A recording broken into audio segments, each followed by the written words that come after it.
Bonjour à tous, c'est l'heure de Entre-deux, le rendez-vous politique de la rédaction de France 3 Rhône-Alpes. Et notre invité aujourd'hui, c'est Bruno Bernard. Bonjour à vous, monsieur Bernard. Bonjour, Paul Satis.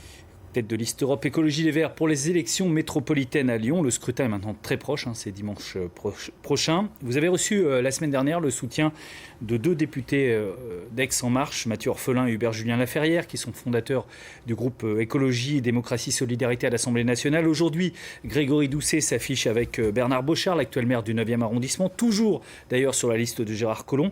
J'avais cru comprendre que vous refusiez tout soutien des marcheurs. Là, ça commence à faire pas mal de marcheurs qui vont marcher avec vous. Non, nous avons toujours dit que nous ferons des alliances avec tous ceux qui peuvent se retrouver sur un projet même si autour de l'écologie et de la justice sociale.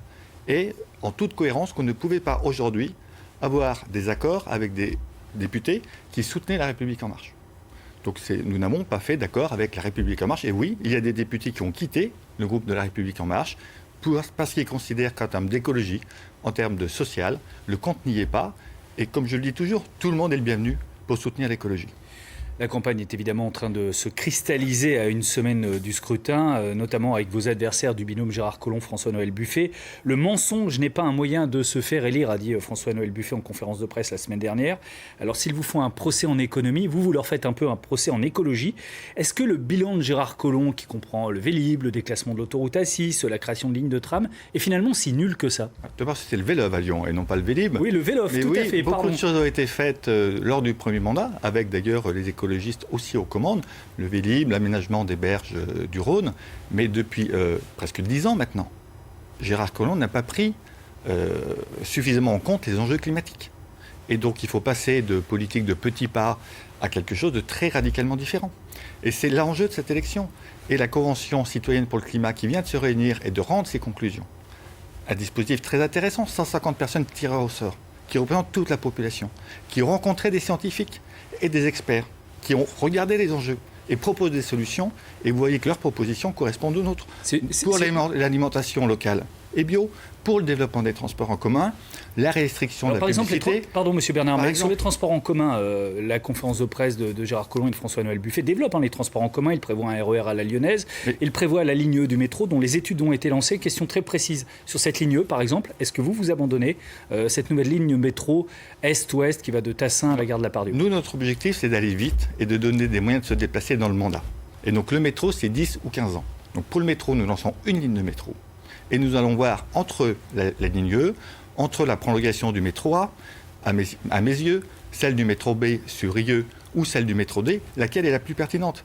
Parce qu'annoncer des choses comme le métro, il l'a annoncé en 2014, c'est une promesse de campagne de Collomb en 2014. Vous abandonnez ces études aujourd'hui? Les études, elles viennent d'être rendues, je crois, sur la prolongation jusqu'à Pardieu, donc on va les étudier. Si c'est la ligne qui est nécessaire pour les habitants et la plus utile, nous la ferons. Si c'est une prolongation du métro A ou du métro B, nous en ferons une autre.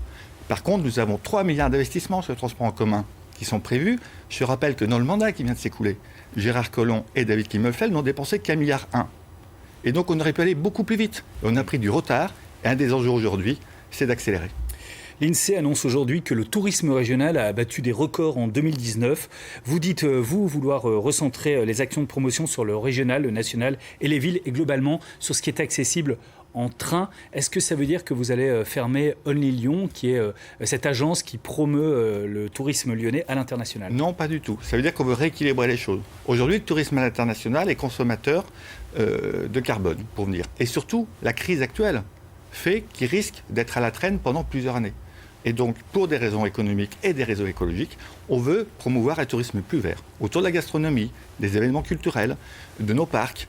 Et donc, en effet, avoir une population plus proche, et on va essayer d'aller dans ce sens-là. Il y a beaucoup de tourisme d'affaires aussi lié au salon sur la métropole de Lyon. Vous voulez les freiner, les arrêter? Non, on va continuer, sachant aussi qu'avec la crise et le travail à distance, il y a beaucoup de choses qui vont évoluer dans les entreprises, et que je pense malheureusement que naturellement, il y aura quand même moins d'événements d'affaires dans les 2-3 ans qui viennent que ce qu'on avait habituellement.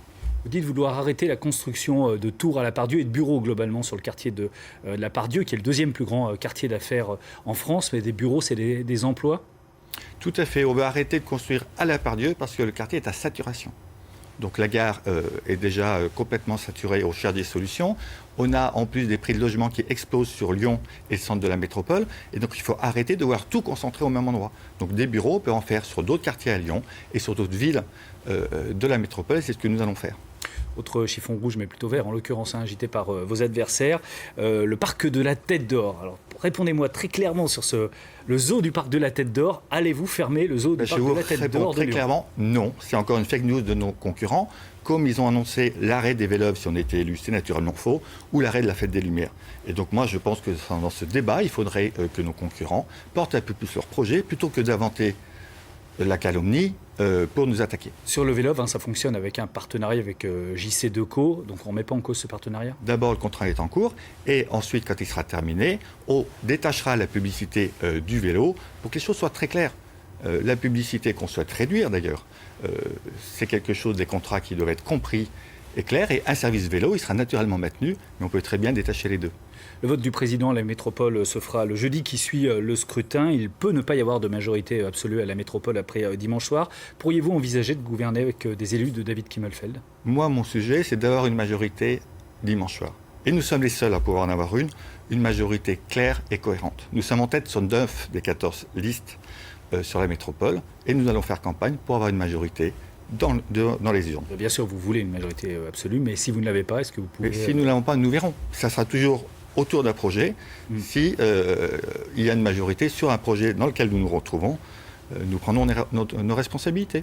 Merci à vous, Bruno Bernard, tête de liste Europe Écologie Les Verts pour ces élections métropolitaines de dimanche. Les rendez-vous de campagne se poursuivent sur France 3 avec toujours notre série de débats. Ce soir, un des points chauds de la région Montélimar, un débat présenté par Olivier Michel.